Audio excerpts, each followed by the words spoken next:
For over 35 years, Jorma Ranta has been playing the traditional dance tunes of Finland at Saturday night dances at the Finnish Farmers Club in Monson, Maine.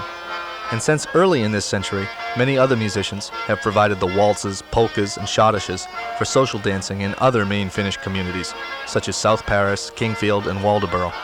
Music and dancing have always been among the strongest ties that bind the Finnish immigrant communities. And together with the sauna, some of the great cultural gifts from the Finns to the people of Maine.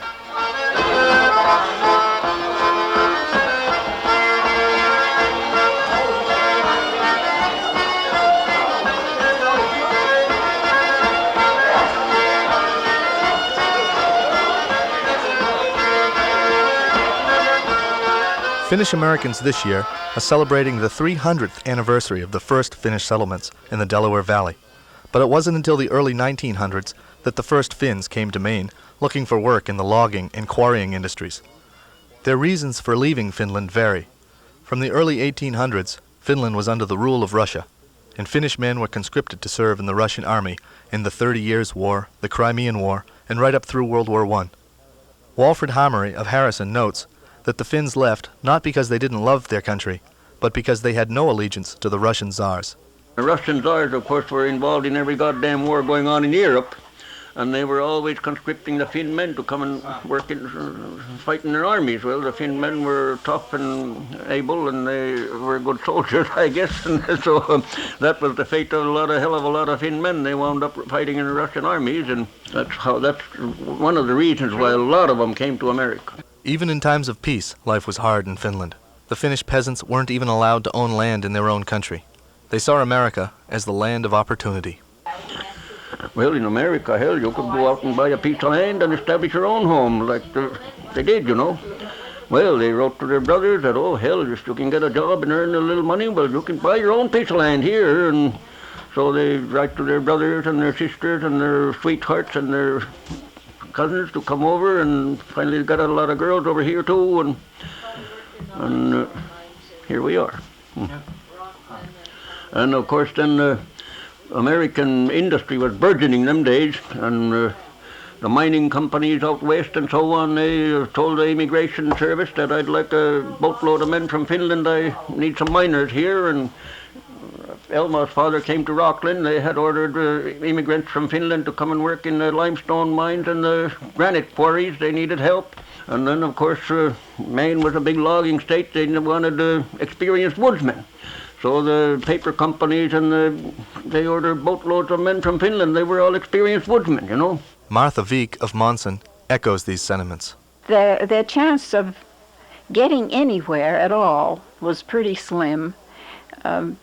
And in America, they'd hear from relatives and friends who were earning tremendous amounts, so it would seem to them, working at various jobs, and they'd like to have the same opportunity, so they came.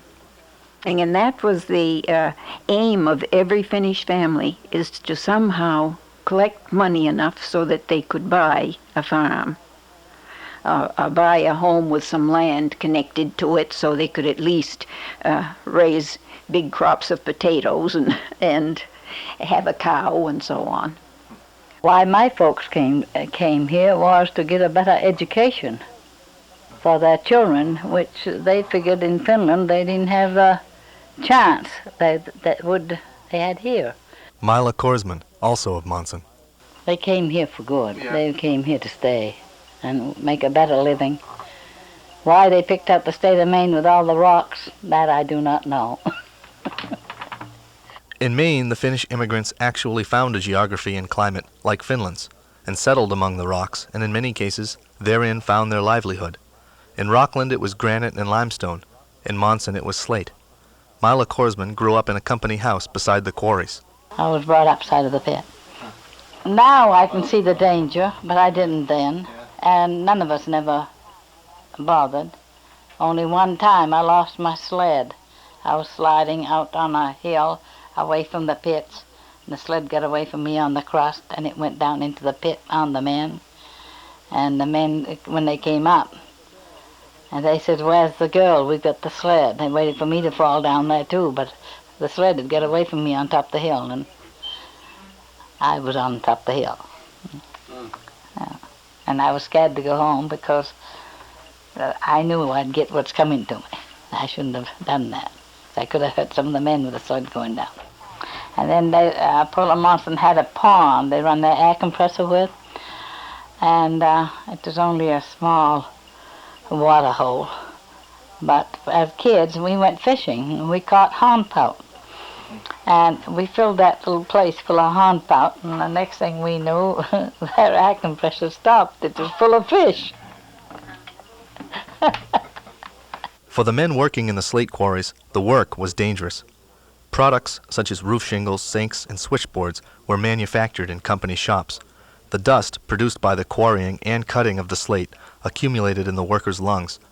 Many men were forced into early retirement and eventually died of lung diseases. Mila Korsman's father and her husband worked in the quarries all their lives and suffered the fate of many Monson men. Lots of them went right straight back there where their fathers had been and went to work. And as I grew older, that was a part I couldn't see, because their fathers had come out of there and their lungs were full of slate dust, and they were sick for a long time, but still the boys went right back in their father's footsteps. Walford Hamery was born and raised among the Finns of the UP, the Upper Peninsula of Michigan, where he worked in the woods. He also did woods work in Maine, where he moved in 1947 with his wife Elma, who had been born here. Where I was born and raised, there was nothing but woods and timber, and if you wanted a job, it had something to do with timber. You was worked in a sawmill or logging or cutting or hauling. Them days it was all done by horses and stuff, you know. Yeah, there was no power saws, hadn't been heard of them days yet. And yeah, I did everything that you could be done in the woods just about. Vielä niitä honkia humisee siellä Suomen talomailla. Vielä meitä ollaan reippaita poikia Kokkijoellen vailla. Ja vielä meitä ollaan reippaita poikia Tukkijoellen vailla. Ja honkien humina ja koskien kohina, se on meidän soittoomme. Ja eikä me muita muistella kuin omia armaitamme. Ja eikä me muita muistella kuin omia armaitamme. Ja huhtikuulla ne parhaat pojat Tukkijoelleen astu. Siellä ne sappaat likoaa ja housun pultit kastu. Siellä ne sappaat likoaa ja housun pultit kattuu. That's a log drive. What's the story about About a log drive. That spring come the April, the best boys around, they all head for the river drive. And that's where your boots will get wet, and your pant legs get wet, and your boots get soaked, and the whispering of the pines, and the gushing of the waters, and the gushing of the rapids and so on is music to our ears, you know, and the only thing we dream of at night is our girlfriends at home and so on. One measure of an immigrant community's cultural vitality is its use and preservation of the native tongue. Folk songs, poems, and stories are passed on through the oral tradition, and much is lost in translation. Maine's Finnish immigrants made a conscious effort to teach their children their language. In Monson, the community sponsored Finnish Sunday School, where the reading and writing of the language was taught. Most families spoke Finnish at home, and many second-generation Finns couldn't speak English when they started public school. Martha Wieck. I was so anxious to go, oh goodness was I anxious to go, that I'd go up to the schoolhouse every day to make sure they hadn't started without me. Then, when I did get to school, the teacher was a young girl, maybe 17, 18 years old. All they had to do in those days is to have a high school diploma to teach. And she was not a Monson girl, so she didn't know about the immigrant situation. And she'd speak to me, and I didn't answer. And she thought I was a stubborn little brat, wouldn't answer. So she made me stand in the corner behind the organ. So after 2 or 3 days, my mother had to force me to go to school. Oh, and she couldn't figure out what had gone wrong, and I wouldn't tell her anything because I didn't understand it myself. So she got an older Finnish girl and who could speak English, and the three of us went together to find out what the trouble was. And that poor little teacher, she was so so ashamed of herself for not thinking of such a thing. But she told the other little kids in the class that now we've all got to get to work and teach Martha to speak English. That's all it took. The children of Finnish immigrants learned to speak English in school, and most continued speaking Finnish at home. Mila Korsman recalls some Finns, quick to Americanize, were embarrassed by their native language. Well, I can remember going into a store, and there was a lady shopping there, and I knew she was Finnish. I spoke to her in Finnish, because I was taught to do that. And she says to me, "Shh, shh, speak English." So I was only 12, 13 years old, so I went home and told my mother about it. Oh, my mother says, keep on talking Finn. However, as the sons and daughters of Finnish immigrants married non-Finns, the language began falling into disuse. For a while, a mixture of the two languages was used, known as Finglish. However, that also has largely died out. Mila Korsman occasionally converses with friends in Finnish. Everybody tells me I speak better Finn than the Finns from the old country. But she is unable to speak Finn with her granddaughter. I started to teach her when she was 2, 3, 4 years old. But her father put up such a holler that he couldn't understand what the girl was saying, so I stopped. Raatikkoon, raatikkoon, vanhat piiat pannaan. Raatikkoon, raatikkoon, vanhat piiat pannaan. Tuonne, tuonne, kööpelivuoren taa. Ettei niitä vanhat pojat saa. Tuonne, tuonne, kööpelivuoren taa. Ettei niitä vanhat pojat saa. Sing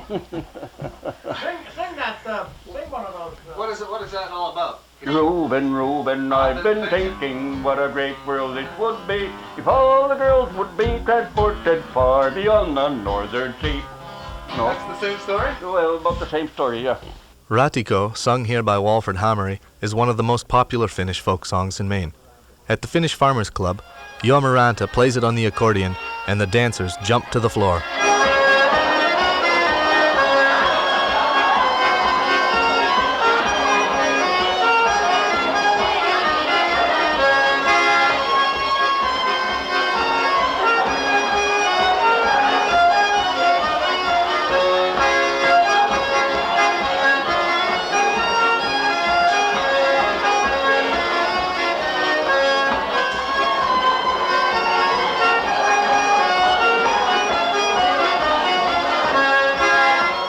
Oh yeah, Raatikkoon. I remember that one.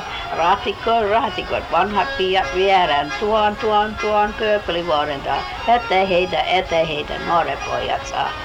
Their old mates are going, and over the hill or over the mountain, and the young fella, they're trying to run away from the young fellas, so they can't catch them. So that's something like that, Signe Ranta of Monson, no relation to Jorma, was one of a half dozen or so who helped start the Finnish Farmers Club, whose meeting house and dance hall is one of the town's original one-room schoolhouses. Finns and devotees of Finnish music from all over Maine attend the Saturday night dances. The Finnish Farmers Club has been instrumental in keeping alive the musical traditions of their ancestors. Martha Vik. The dances were really an important part of the Finnish community, and well, it was one way they got together to see each other, because the women worked like the dickens at the homes and the gardens and taking care of the cows.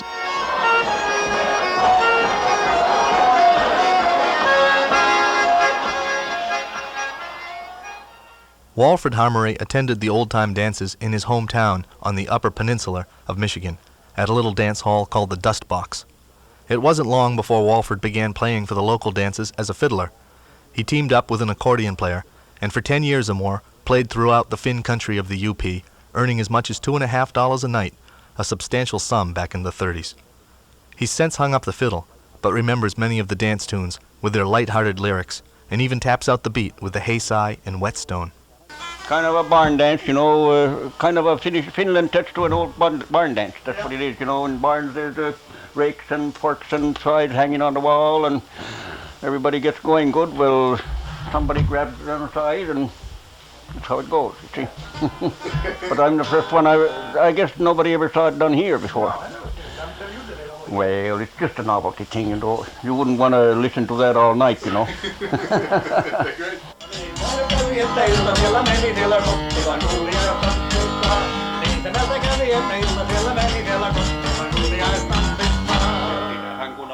Walford Hammery, singing and playing the Haysai, joined by Doc Tykander of South Paris, singing and playing guitar. Ja siellä morsiankin pullosta, ja sekös oli lystiä sulhosta. Ja niin siellä juotiin niin paljon, kun tuotiin Kottilan kuulijaistansseista. Niin se mieltä kävi, että ilta siellä meni siellä Kottilan kuulijaistanssista. That is going to, you was asking about the festivities, you know. Well, this is really going to really a Saturday night dance, going to a dance, right, Walford? Yeah. They used to have these work bees, you know. If somebody had to raise a barn, you know, you get what you call it's a work bee. If somebody had to roof a barn, they'd get a neighborhood gathering to nail the shingles on, and then they'd have a dance afterwards, see. And they'd have a big feed and a dance, you know, for the whole crew, and that's what it is. Tells about a calf in the corner in a pen, you know, a calf in a pen jumping around to the time of the music, and like a barn dance. Barn dance, and the roosters and the hens are on the they were hollering on the roost, but they were hollering like a son of a gun. One of the hens took off a fly and laid an egg, and it went splash on the Yeah, and it made a noise. Ja se muni, että Lappia lätkähti ja lätkähti. Että siellä... The importance of music and dance to the Finnish culture is evident from the content of many of the songs. Walford also sings of a chicken farmer who played his fiddle in the henhouse to get the hens to lay eggs again. Another song tells of the accordion player who, when he plays a polka, cures the illnesses of the old men and women who get up to dance. Kistakin hyppäsi juunin päältä, poltti käpällänsä kuumassa vellissä, ja Liisassa sanoi, että ei ole kiittiä kissassa eikä rengissä.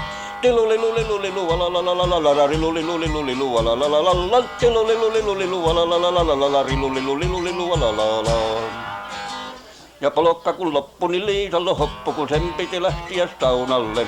Ivastas sarvia joitakin paria sen isännän kipiälle kaulalle.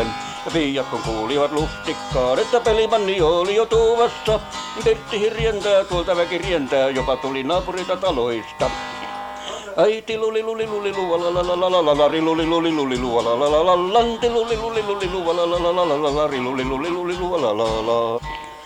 Tuli saunasta sarvet kaulassa, emännälle huusi, että tuoppas tummu minun housut porstua naulasta. Ja housut jalkahan silloin se alkaa kiipöörämmässä taharissa, ruotimuorikin hyppäsi uunin päältä, paikka oli kuoleman taudissa. Luli luli luli luvalalalalala luli luli luli luvalalalalala luli luli luli luvalalalalala. Martha Wieck sang Finnish songs at community gatherings in Monson and notices a popular use of the language in the lyrics. I wasn't very old when I caught on to a peculiarity, I considered it, in the Finnish songs. They go in for alliteration. The words begin with the same letter.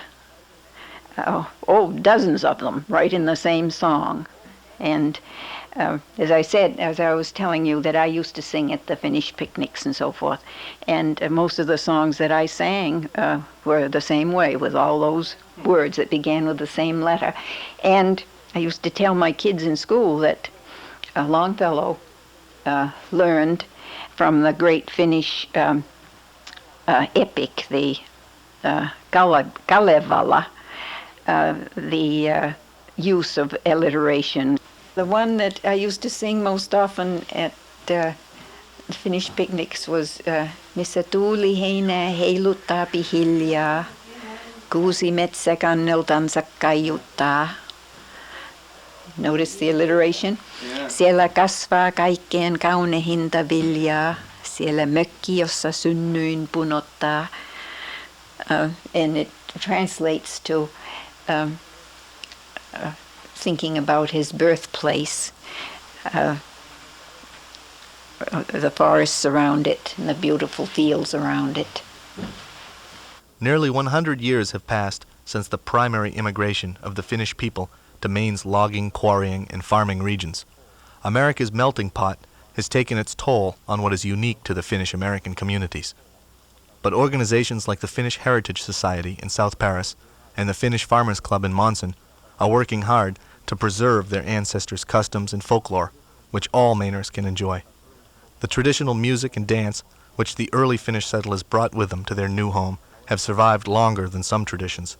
However, as the musicians and singers grow older, without replacements, we are threatened with also losing their rich repertoires. Martha Veek. About the time I was born, and in school in Monson, as I said, there were probably at least 200 Finns in Monson, and there are now 16 or 17 of us that had two Finnish parents, and several of us are in our 70s and 80s, so it's dwindling fast. But the Finnish Americans in Maine are a proud people. There is a Finnish word still remembered that may have some bearing on this story. Sisu. Mila Korsman explains it. That's guts, determination, if you want it in a little nicer way. Yeah. They have, the nationality of Finns, when they work to the limit. And if they're going to do anything, they're going to do it. And that's their guts. Yeah. So how do you foresee the Finn culture, the future of the Finn culture in Monson? I think it's going to go on. I think the younger group are going to take over and keep on going. I don't think they'll let it die out. Not anymore.